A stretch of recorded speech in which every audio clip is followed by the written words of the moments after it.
Careem's resilient, ambitious culture and its evolution into AI First Everything app. Welcome to Breaking Down Barriers, where we hear from the builders and makers and optimizers in the MENA region. Today we have Mohammed, the current VP of Product, Data and AI at Careem. Why you should tune into this episode is Mohammed's from the Silicon Valley to the Middle East. He's helped shape the future of AI-driven platforms with a PhD from Stanford and leadership roles across Facebook and obviously now Careem. He's now spearheading applied AI at one of the most ambitious companies in the region. If you want to understand what it takes to scale data, product and engineering into a super app, you should definitely tune into this episode. It's unmissable. So if we start with the early catalysts from Stanford and Facebook to Careem, what drew you to this region? Thank you, Ricky, for having me. I was born in Lebanon, so I'm already have strong affinity to the region. I went to Stanford for a master and PhD. I stayed there 19 years in the Bay Area, working in startups, leading applied AI, R&D lab at Samsung, went to Facebook. During that time, throughout those 19 years, there was no strong technical or a tech scene in the Middle East. So if you would come back to the Middle East, the opportunities are very limited. The inflection point was when Uber acquired Careem, kind of put Careem on the map, put the region on the map, put Dubai on the map. And this is where, there's a potential venue for me to come back, still work in tech. And when that opportunity happened, I always wanted to come back to the region. I would say, hey, in 2 years' time, this took 19 years. So finally, we made the call, and happy to be here. It's been 5 years here. Amazing. Well, I'm excited today because you're going to break down the journey with Careem into 2 chapters. So we hear about Careem in the different chapters, and let's straight away dive into chapter 2, the lessons from building a resilient and ambitious culture. Yeah, so we talk about Careem, we talk about 3 chapters for Careem. Chapter 1 was a ride-hailing app as a private startup. First $1 billion valuation, first 3 unicorn acquisition with a $3 billion acquisition to Uber. This is chapter 1 from 2012 when Careem was born till officially January 2020. So I joined summer 2019. We were in the process, compliance, a lot of the getting ready to become officially part of Uber or chapter 2 in Jan 2020. So Jan 2020 is the official birth of chapter 2. We're officially part of Uber until mid 2023 when we spun off. We kept Careem Rides with Uber, and we spun off Careem Technology, which what you see on the app, empowering food and grocery and Careem Pay, and the tenants, the third parties on Careem as a new entity. This was a big investment by E-End into the new entity, and this is what we call Chapter 3. So Chapter 2, as I mentioned, came in 2019 in the summer. $1 billion exit, becoming a super app with a lot of energy and momentum, and then COVID hit. In Q1 2020, our revenue drops by 80 and 90%. So there's lockdown.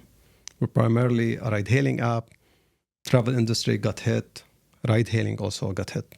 Were you worried as well? Were you concerned, or? From a personal? Personal? Yeah. I don't think so. When I made the move here, with no cracks of doubts that I have to make it work. So we are in this situation, we have to make it work. So we had the 80 to 90% drop in our revenue in rides. And back then we had a 30% reduction in force. That was unfortunate. And we had to accelerate becoming an everything app. And we have to accelerate doubling down on food delivery. So people would not go out, but in Dubai, food delivery companies were actually They could deliver the food to the people. So we had food delivery, grocery delivery. This is when those verticals started to grow. And we had to double down on that with 30% less in terms of number of people and covering more than one vertical. This is a time when Careem, the pressure was very intense. I was leading mobility platform at that time. In 2021, I was leading that. But we had to power ride-hailing, food delivery, grocery delivery, e-commerce with Express with about 1/5 of the original headcount. And the reason for that, you're spreading rather than one vertical, you're going landscape mode, and then you're spreading those resources elsewhere to grow horizontally. It was an intense period for the company, but with the right focus, the resilience, we're able to survive Chapter 2. And Careem emerged as a strong everything app, especially in Dubai. And we are in the process of expanding the everything app concept in Abu Dhabi, in Riyadh, in Amman, and other cities in Jordan. And what were the stories then that really stood out? I mean, there's a lot to unpick there. So what really stood out in Chapter 2 and the lessons from it as well? In in 2021, early 2021, 1 year into becoming part of Uber, we are hit by a major compliance requirement. And that major compliance requirement the analogy is like you are refactoring the nervous system of Careem. And while you're growing food vertical, grocery vertical, and others. And you had to squeeze about 5 quarters into 1 quarter. And this was like a high visibility project. Uber board were involved, Uber CEO was discussed in every board update. We have to get this done. And I remember a quote by Elon Musk when there's a quote that mentions, if something is very important, you do it, even if the odds are not in your favor. And so we took on this project. We know that the odds are not in our favor, but it was so important to the company. Otherwise, it was an existential risk on the company, on the business. So we started to mobilize the team. We started to work on this, but the pressure is too high. And I started to see cracks in the team spirit. At that time, in Q1 2021, the UAE sent a probe to Mars. And there was a countdown in the streets, you see it on Sheikh Zayed, about when the probe will arrive to Mars. And the probe was called Hope. So I started in Careem, changing the name for this project to Mission Hope, to the Hope Mission. We started the countdown, we mobilized the team, we worked under pressure, and we were able to deliver on the project on time. So the deadline was the countdown. Before the countdown, we delivered on the project successfully. And this story, the abstraction of that story is the concept of a diamond well. So what's a diamond well? What's a diamond? The diamond is forged under immense pressure. It's not red hot pressure, it's white pressure. Like it's so hot, the pressure is so intense, becomes white hot. So you have a diamond that is forged under immense pressure. It's one unit. So you cannot move things as one person. You have a very strong team as one unit.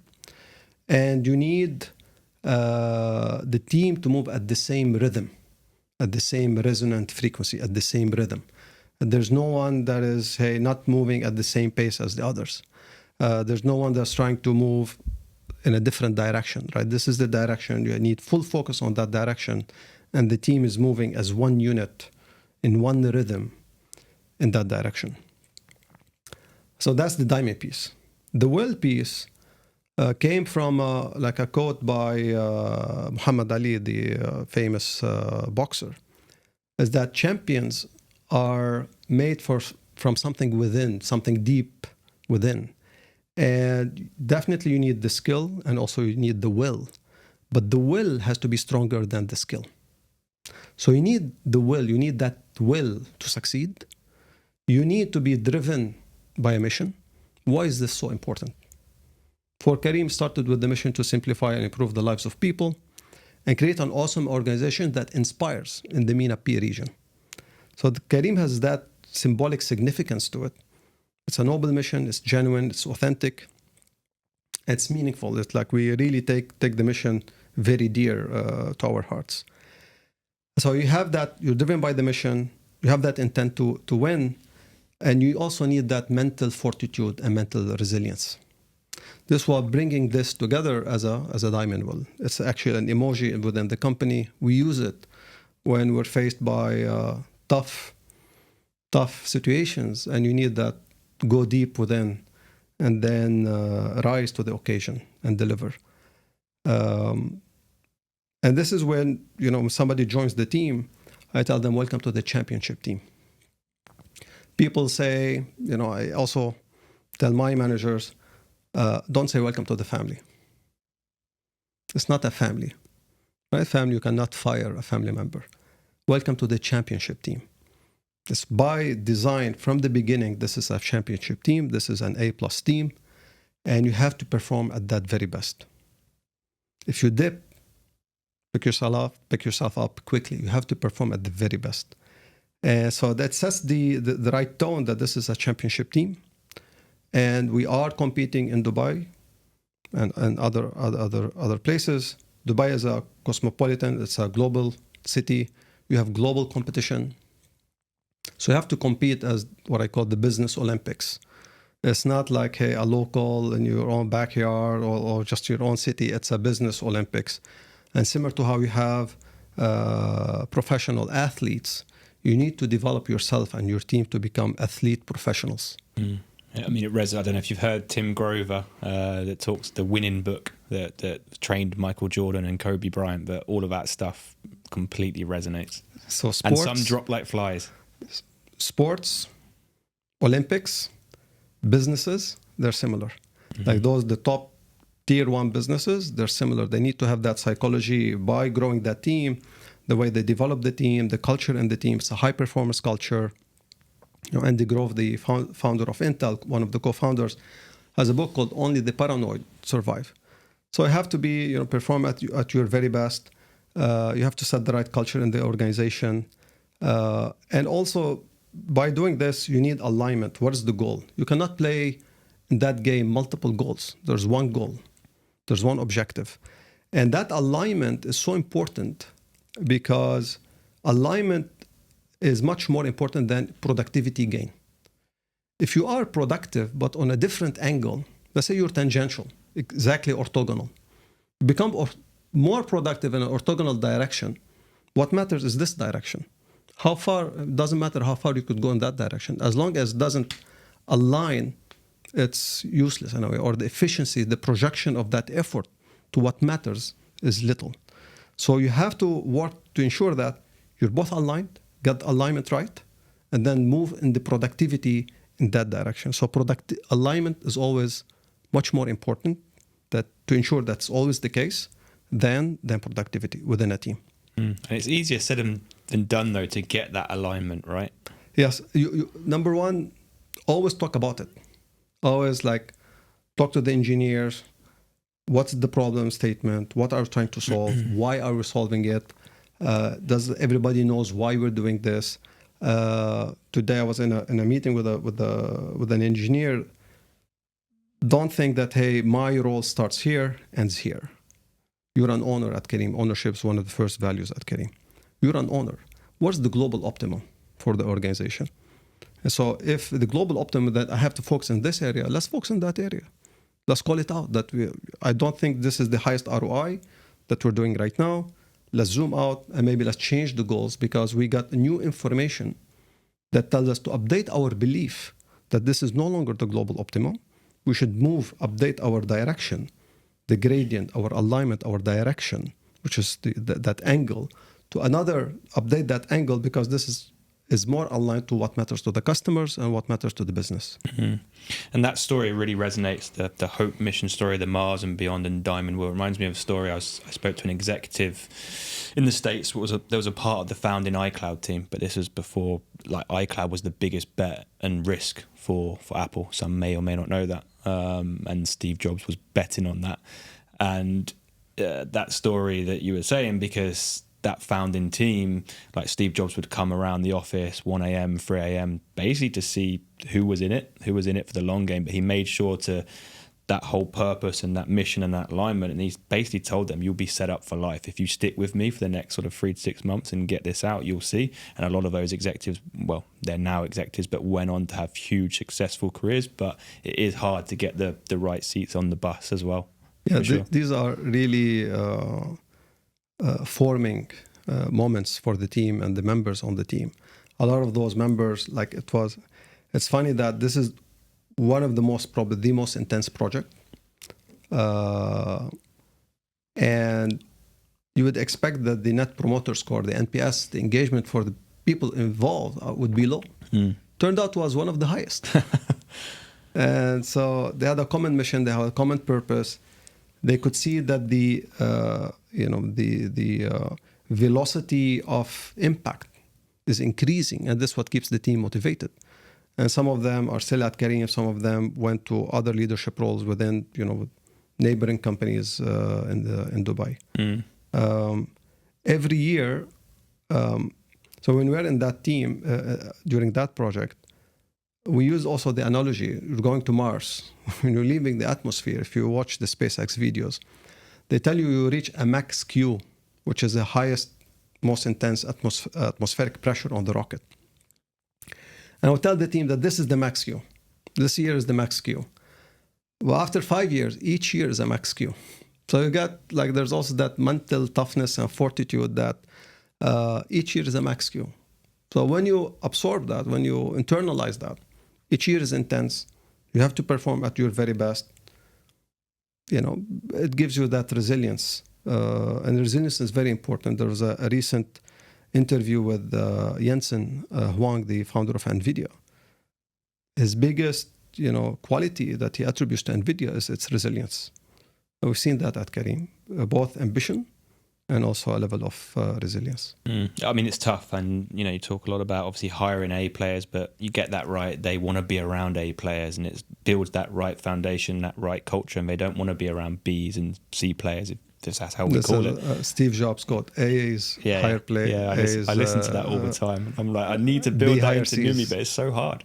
But yeah, I watched that video not long ago. Stephen Bartlett was talking about it. So let's talk about chapter 3 then, and GenAI, and they mostly started at the same time, right? Yes. So where is AI now at Careem, with you spearheading this? Yes. So pre-GenAI, there was a lot of AI at Careem. So AI, right now, GenAI is the revolution happening in GenAI. But when people talk about AI, they try to sometimes confuse GenAI and AI. There was also AI pre-GenAI. GenAI is there's also some more decision intelligence and agency on GenAI. But there was a lot of the classical machine learning, deep learning. Those were used at Careem. So when you order something, or in the ride-hailing days, the peak pricing, search pricing, to balance the marketplace, get more captain to come online in peaks of high demand, shape the demand a little bit. So that peak is a good way to balance the marketplace for rides. In food delivery, you use machine learning for better matching between the order and the captain. You have to, when you match, you make a booking, you make an order, you order a sandwich, there's a meal preparation time. We need to predict the meal preparation time such that when we assign a captain, when the captain arrives at the restaurant, there's a just-in-time arrival, such that you minimize the captain waiting time, you have a high utilization on the captain, and you minimize the meal waiting time, such that the meal, if it's hot, stays hot, it's not waiting for long. It's a very hard problem. The more you have data, the easier it becomes on really understanding the meal preparation time. assigning the captain, when the captain will accept, when the captain will arrive, will park, will come to the restaurant, will pick up the meal, the time spent on the road, parking, going to the customer, and this is the post-checkout ETA. So after you check out, what is that ETA? And this is why we launched several campaigns in Dubai about just eat on time every time. So just on time, when we promise that you will get your meal at 1 p.m., you get it at 1 p.m. If we're delayed, we'll pay you $1 dirham for delay. This campaign, had around few times in Dubai. So we take reliability, promise management very seriously at Careem. All of this is because of AI and machine learning. There's also machine learning in the personalization. When you open your food app, your Careem app, and your homepage is different than my homepage. Your food app is different than my food app. Your grocery is different. And what you're searching for, we not only search using text, but also the meaning of the word. If you're searching for, let's say, something healthy, we give you some healthy options. So there's not only about the text, but also the meaning of the text and the nearest neighbor around that meaning. How do we rank the results? A lot of those are machine learning based. How we predict churn, how we predict, what we send you, how do we select and prescribe what we send you as offers, how we protect you from an integrity and fraud point of view, the captain engagement, the incentive to the captains, balancing the marketplace, the list goes on and on. So this is what we call personalization optimization. So those existed pre-GenAI and continue to evolve when GenAI came. On GenAI specifically, we started to use it internally in 2023. So ChatGPT, November 2022. 2023, we start to use it internally. We launched a bot called Ask Data. You'd ask the data will answer. And based on that, we use that learning to launch last year in 2024, Ask Careem for Dine Out. We have a Dine Out product. You'd like to go out in the city. What if you were talking to the best, guide about restaurants in the city, and you have back and forth conversation? This we launched during GITEX last year. While the technology works, we use what's called RAG, Retrieval Augmented Generation, and we designed the agent with different skills. We enrich the skills of the agent. While the technology work, the entry to that entry point, how many customers are using it, was small. People were just not clicking on Ask Careem as a button. And so we paused rolling out that to a larger segment of the population. And we are revisiting the design. And the biggest realization, the lesson learned there is that the search bar and the prompt bar needs to be the same, right? Meet the customers where they are. If they come to search 40% of the time, meet them there. Why do you want to have a third engagement paradigm? So a 3 engagements paradigm: you discover, you search, you converse, you merge the search and the converse together. So that's kind of one of the biggest learning. Hopefully we'll see some of that in H2 on the food side. So this is a GenAI for customer facing. We also, this year, we are innovating and experimenting with GenAI on data. So you want to talk to the data. How could we convert a conversation? You have a question on your mind. How did we perform on food for Careem Plus members week over week, right, in Dubai? What's the drop-off that happens, through the user journey? You have those questions, and you might have some follow-up conversation.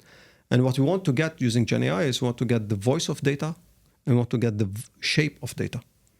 So give me the voice. The data is telling you, here's the answers, but also it's doing the plot for you, the right visualization for it. And also you could have some back and forth discussion with it. So this is, we have some work on this internally, and we plan to productionize this more and more, in Q2. So So this is one area about talking and conversing with the data. We have analysts at Careem. The analysts have to be, supreme storyteller. How could we get also the AI to be a supreme storyteller of the data? Other area that we're working on is care. So when customers or captain, your food is late, you file a ticket, that ticket goes to a GenAI, the GenAI interpret it, analyze your history, and then decide based on certain policy what it should respond to you. So I have some good automation increase this year on this, and you would expect globally that this movement on GenAI for care and customer support or captain support or partner support to grow more and more, not only in text but also in voice. So expect those to happen. I expect by the end of the year this is would be a meaningful volume of calls and tickets to be done with the GenAI. And obviously that's a reasonable amount in shortish space of time. You're talking about dine out, care AI, internal usage. How do you immobilize a team and a business of Careem's size to be able to do that, experiment, still do what you're previously doing and execute and all of the findings and then turn that into better results? It comes, there's a very strong endorsement on accelerating in the vision or the direction of GenAI from the CEO and the top leadership team. So you have that top-down support as part of the culture of the organization, which helps a lot. And you also have strong members in the team. You also attract new talent into the team. And in any team, you have wizards. And I read somewhere, it was actually a Facebook talk, that wizards don't scale. So you have to figure out how could you scale the wizard. So how could you have the wizard, train the trainers, around the wizard, get, and then how could you productionize this and increase the velocity of diffusion? And how you do it in a way that you don't want to suffocate, in a way, the wizard. So there's just so much work, or you're stuck with the grudges of doing the work. Then, if you have somebody who's very creative at the company or a few individuals, then they might be stuck in those the mundane or less. That's not what they want to spend their time. So you have to be aware of this. You have to understand your team, their personalities, and then figure out a space for innovation, time for innovation, a design thinking type of approach where there's a divergence stage and then there's a conversion stage. And the divergence stage, you want to encourage experimentation, free-form thinking, testing ideas. You don't want to prescribe it too much. And then once you have a 0 to 1 that is meaningful, then, you bring others, and then the others will go from 1 to n to try to productionize it. Like I've done, let's say, the example of asking data about food. You do it for grocery, you do it for Careem Pay, and so on and so forth. Mm. So it's a play between having the right talent, understanding the talent you have, and putting a mechanism around them of how you could bring research and innovation, technical innovation into an MVP. You have the MVP. How do you scale the MVP? And that scaling the MVP, you might involve, let's say, the wizard in that, or later on, the new members that you bring, they rub shoulders with the wizard. They'll know more, and then they become their own wizard in taking those products from 1 to n. And would that be the same advice and the same principles that you'd have for maybe some executives, some traditional type CTOs, VPs, whatever it might be, that maybe don't have the knowledge and insight that you already had across data and AI and machine learning, that then need to adopt that into their organizations? We tried different models in Careem where we felt there's a push and pull. Push doesn't work. Like they have to pull on you. So I say there's this Gen AI capability within the organization. You need a sponsor. right? So you cannot force for somebody to become a sponsor. Like, so they have to pull on you. And if you see the pull, then, okay, you double down on that pull. So you have to be, increase the bets, increase the chances of success. Yeah. Okay. So if we move to the challenges and readiness of AI, then what's your standpoint there? You cannot have AI without data. So it's super important that your data is ready for the AI and GenAI age. And a lot of the time we spent last year is cleaning up our data, bringing more governance to the data. The data needs to have a description. They have to be tractable. We did a redesign of several of our data tables. In some areas, in some verticals, we reduced the number of tables by 98%. If you had like 120 tables, they became 6. 240 tables became 12. So how do you bring a design where tables are tractable? They have the right description, because you need that for the agent to understand what that column means. And we also introduced the concept last year of what we call federal metrics and federal cohorts. We start to observe in different, in the organization, the food team, let's say, will have a conversion in a certain definition. The grocery team has another definition, operation a third definition. Within the same team, the product might have a definition, operation might have another, like marketing might have another definition. Let me give you some nuance. Conversion, let's say, is how many people will come to the app versus how many people will click Yalla, which is order created. Another definition will how many people will come to the app, actually how many people will click Yalla divided how many people click on the app, open the app. Another definition is like how many orders got delivered. So if you have a cancellation after being created, the numbers are not reconciling, the numbers are not matching. And we use the concept of federal metric being in UAE. So you have different emirates. Each emirate is a app, and let's say food, grocery, and they have their own, and then there's a federal governance. The federal governance have a federal metric that are not owned at a city level, at the emirate level, but owned at a federal level. So we started to remove some of the governance that you cannot define this at a state level, similar to the state and the federal government. You cannot define this that, hey, conversion, your own definition.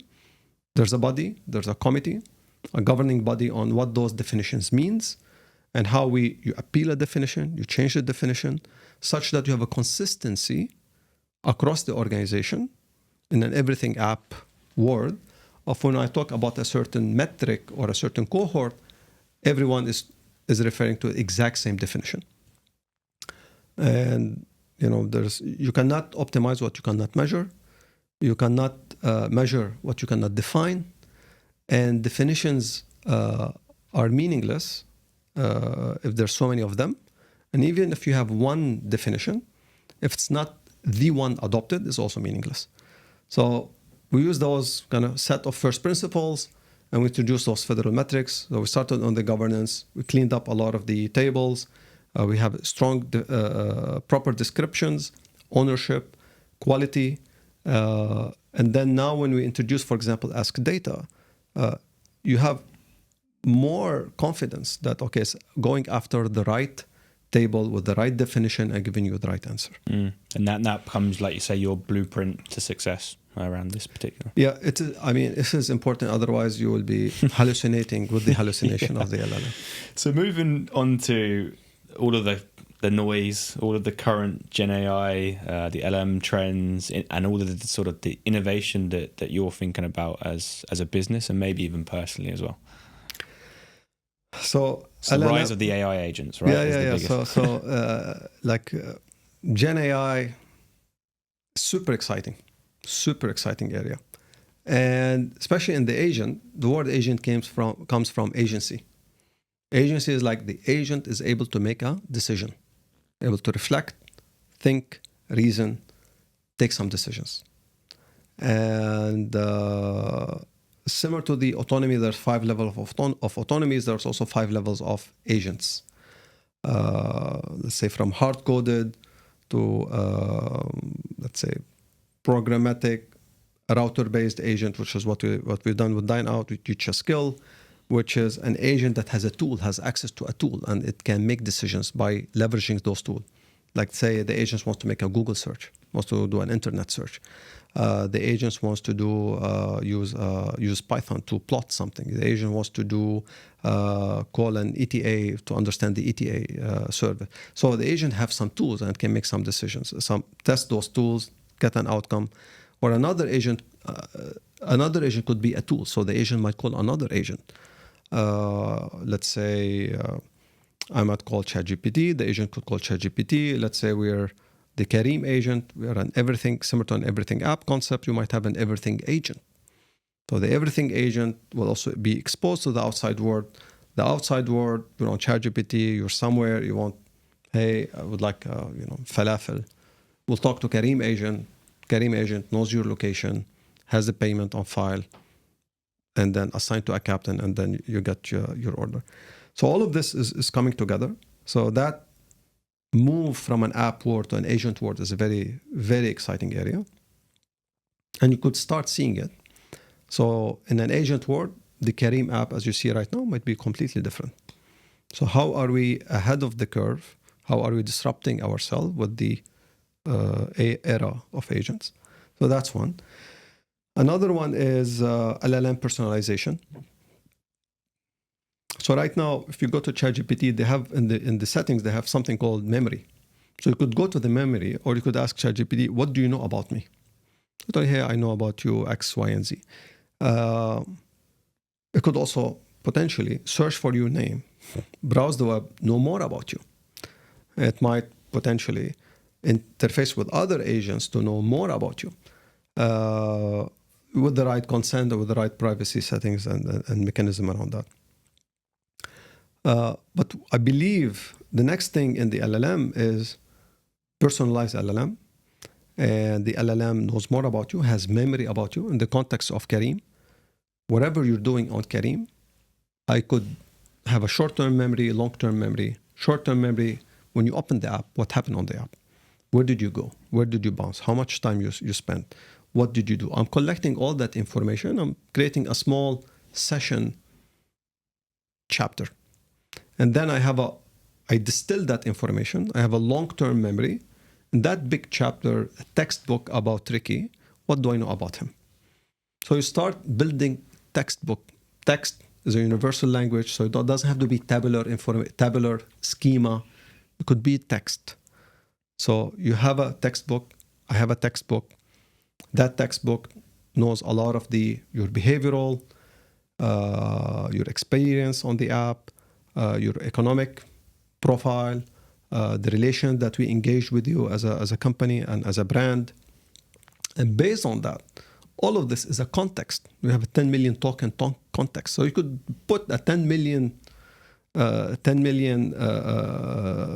token context window when you are recommending something on the app.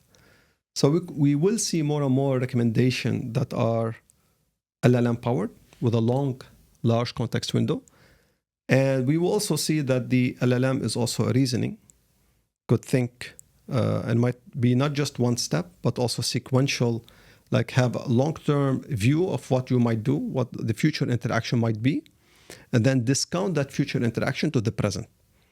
So what is the next best thing that I need to do now, knowing how our interaction might be in the future, to maximize chances that you might transact, for example, or to increase your lifetime value or retention or your brand affinity. So we'd expect more of that. So LLM personalization. Another area, what I call, Careem mission is to simplify and improve the lives of people. That's the meta prompt. And you have different agent for food, rides, grocery, or the Careem as a platform by itself. And how do I could reason, the agent become more intelligent, it can reason, it can do self-reflection, and it might create a new vertical, expand a certain vertical. Let's say in food, That might go the hierarchy of needs that I don't want to be, I'm hungry, I want to eat. Or the second level is I enjoy eating, Middle Eastern food or Indian food or something. The higher level abstraction is I want to be healthy, or I want to lose weight, or I want to gain muscle, I have high cholesterol, I want to avoid X, Y, and Z. So you're going more and more in the hierarchy of needs. So what you used to go to like a fitness person for, you'd be able to embed that into your own. Yes. And so how do you start with this agent, with this, meta prompt, different agents? You might also develop new software, new features. So we're going into this software development, what I call at the speed of thought and feedback. So right now, you hear about vibe coding. You hear about, okay, I have an idea for an app. That idea could translate into a mockup, Figma mockup, design mockup, from the mockup into a PRD or directly into code. It will get deployed. It will launch. So in a Careem context, you analyze the feedback. The agent might potentially analyze the feedback. From the feedback, okay, there's a drop-off here. We need to add one button, or the button placement is not good. I need to do something else. Or the customer is looking for this. Let me make it easier for them because they have 2 or 3 attempts in searching for something. The agent might analyze that information, abstract it, take the insight into code. It goes through that code software development lifecycle, got pushed through an A/B testing to different segments, see whether people are resonate with it, and their LTV has increased, lifetime value has increased, it's working, there's a product market fit, and then launch it to a wider segment. So these loops are right now in a greenfield experiment. You see them, hey, I want to create a fitness app from scratch. But for big existing brownfield deployment, those are starting to being experimented with. So over the next 1 or 2 years, you'll see more and more of that. How do we shorten the development cycle, have some insight or extract the insight, whether AI generated or human generated, push it into production, get that feedback, and close that iteration loop. Before I get your thoughts then on robotics and AI as the last one, in hearing all that, how do you think about that from an AI, from an agent perspective in the recruitment and talent and hiring industry? There'll be a lot of recruiters also that listen to this and listen to me. So what's your... we were talking earlier about this. In the future, similar to how people have resumes, they might have an AI agent.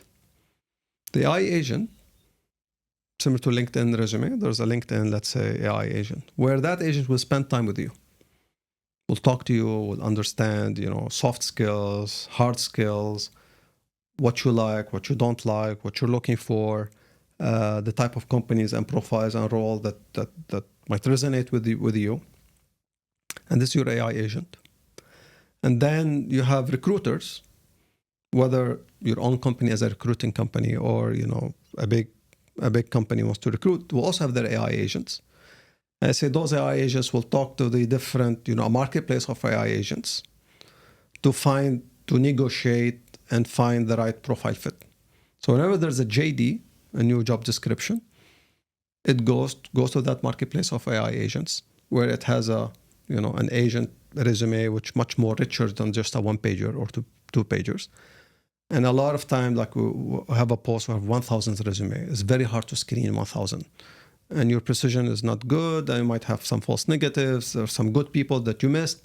But if you have an agent, there could be some multiple back and forth that really find the right profile and personality and then candidate fit. So I expect the whole industry will be transformed, disrupted and transformed, and it will consolidate with the hands of the early adopter who are able to get on top of this and scale fast. So that's what I expect. I expect every person, rather than a resume, a LinkedIn, like a LinkedIn of AI agents. I expect that in the interview, okay, you do the screening with the AI agent, then you do the screening with the person. The screening with the person could be the other AI agent doing the screening with the person, and maybe in the final round, like a hiring manager round, it's a human-to-human interaction. And you could also have these AI agents from a recruitment perspective supporting the experience by managing interviews, the process as well in the background. The scheduling, and all of the that. schedule. Yeah. Exciting. Or worrying. But both. Exciting. Robotics and AI then, autonomous vehicles, drones. So every intelligence is there. You would expect we've seen it with Tesla, hardware plus intelligence, right? You have the Optimus humanoid robots. And I expect, a Tesla will have an AI agent, can drive autonomously, which they already have, but it could also reason and think. You would also expect, similar to how you have Wi-Fi on every hardware device, you might have an AI agent on every hardware device.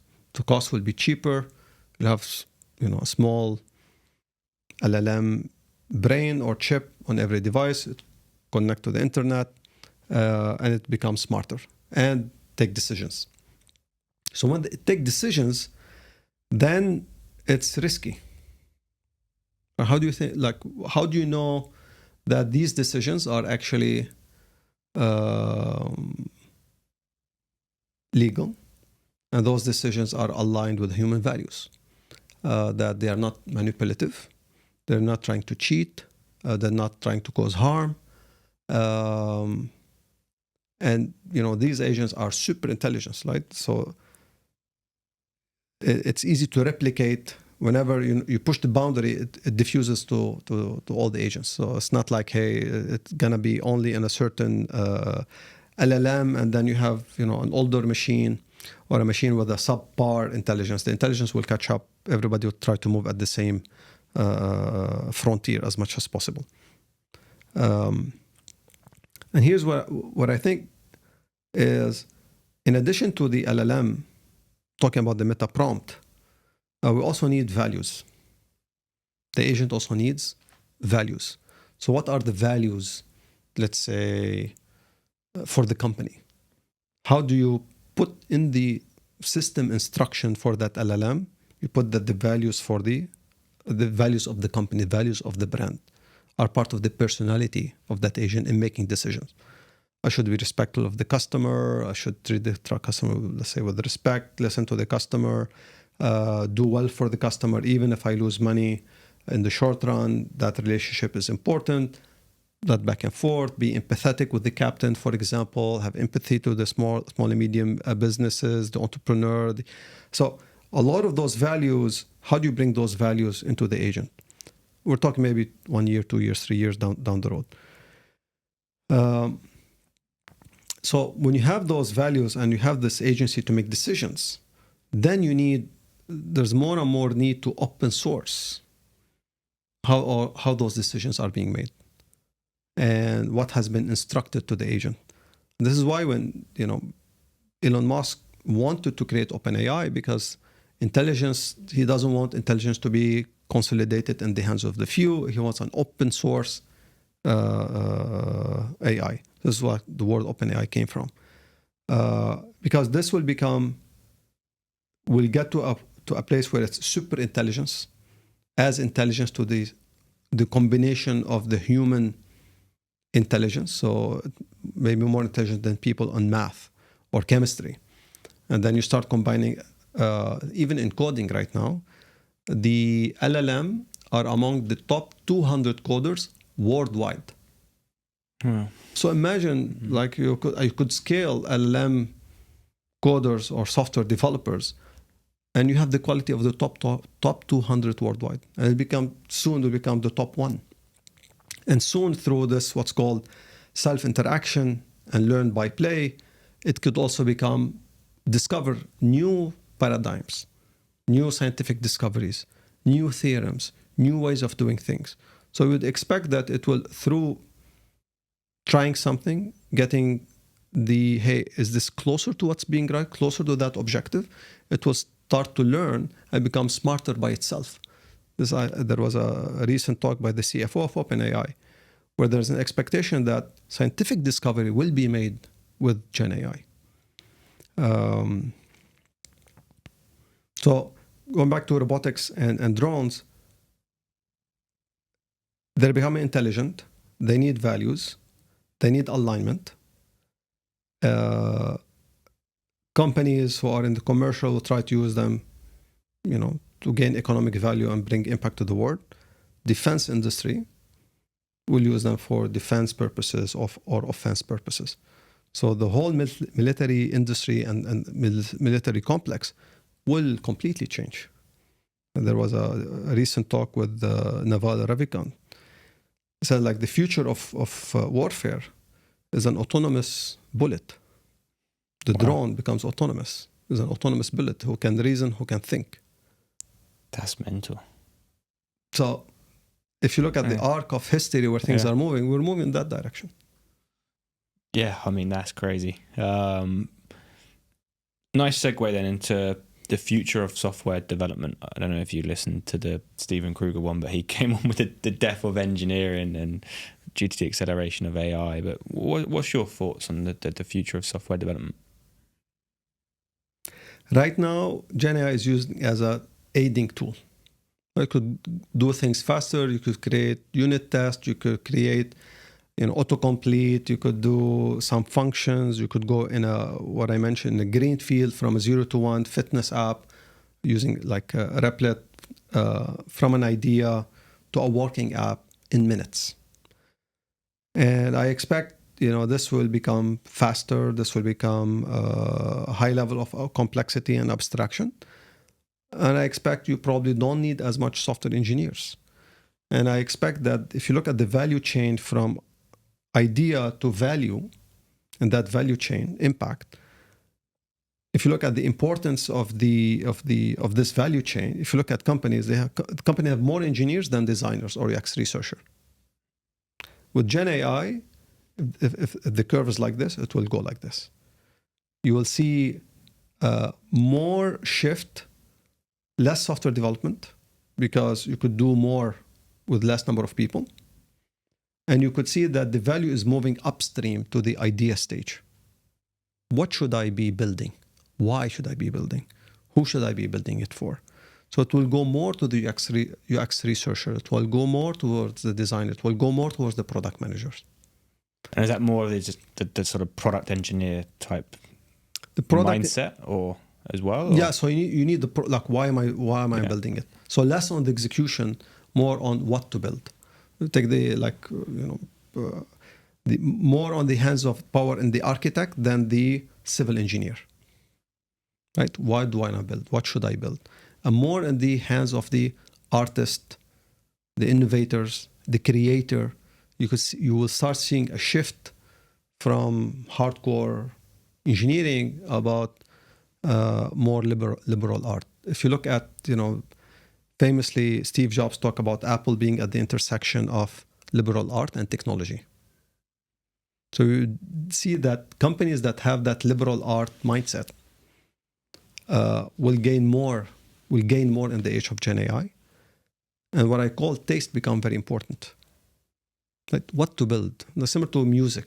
You need that taste in the music. So taste becomes very important. You know your audience. You know what you resonate. And the more people that have a sense of taste, what to build, will gain more from GenAI. And has that changed then the way that you now interview and assess and hire software engineers into Careem? We need more product engineering mindset.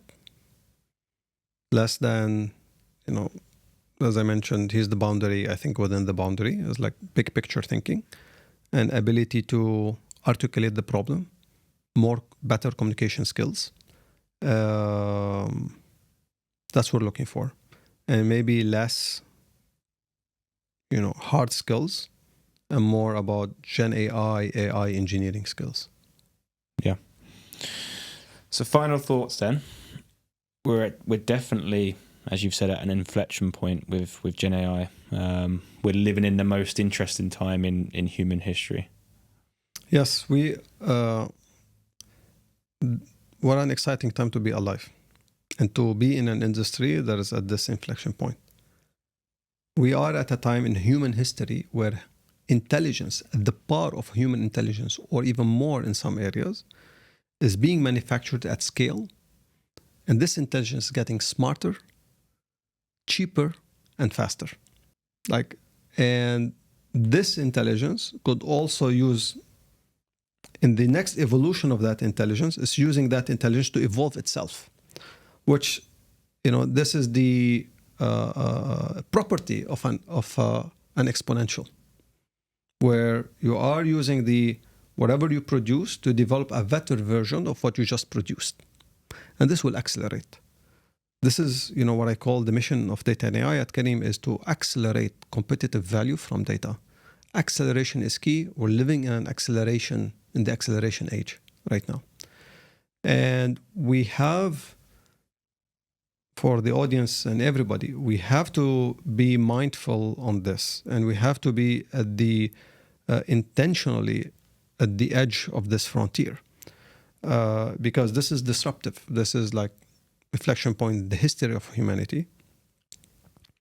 And there is an evaluation exercise called Humanity's Last Exam. And this is a set of 2,500 questions covering, science, physics, chemistry, math, history, psychology, economics, visual interpretation, so on and so forth. So it's kind of the biggest set that kind of try to measure human intelligence. The beginning of the year, the best LLM would perform at 8% accuracy. Now we're still end of first quarter, performance jumped from 8% to 20%. Wow. In 3 months. And maybe in this coming quarter, in Q2, maybe we'll go from 20, I don't know. So that movement is moving so fast. I think might taper at certain point, but due to lack of data, you have exhausted all the data you can train on, but you might, try to build a simulator, you might try to feed on what you produce, discover something new. So we're living in the most interesting times. My recommendation, if you're not, already spending time on ChatGPT or GenAI in general, spend the time, especially in the workplace. I say this is the operating system for work. We'll be speaking to agents. And let's say recruiting industry, think, okay, how will this disrupt my industry, transform it? And how can I be at that frontier to draw the future with this technology? Amazing. Mohammed, thank you for joining Breaking Down Barriers. It's been a pleasure. Likewise. Thank you.